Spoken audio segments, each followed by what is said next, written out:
What is a learning disability?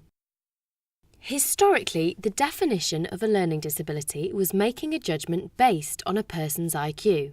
However, current assessment now looks at more of a functional assessment, including the ability to understand new or complex information and impaired ability to learn new skills. It also encompasses impaired social functioning, which is the reduced ability to cope independently. A learning disability will have started in childhood before the age of 18, and it is a lifelong condition with a lasting effect on development.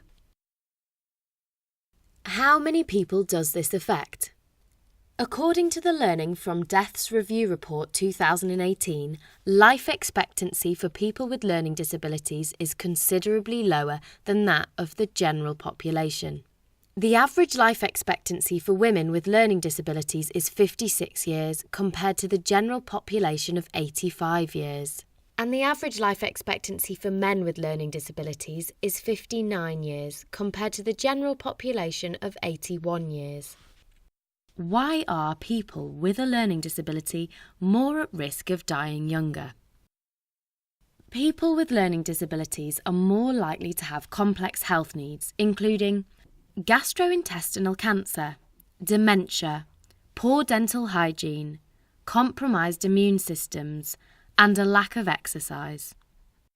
Alongside complex social and communicative problems, such as fear of hospitals, apprehension around routine change. Communication may be difficult, including problems describing symptoms and pain, and in some cases, more time is needed than routine appointments allow. For many diverse reasons, people with a learning disability are less likely to access specialist palliative care services.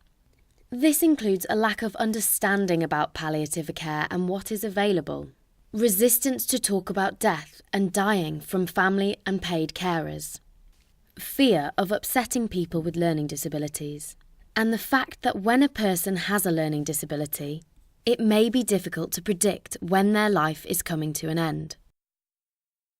Learning disabilities is a vast area, and it is essential that care is coordinated between services, including community learning disability nurses and acute liaison learning disability nurses, social care team, speech and language therapists, and external organisations such as the PCPLD website.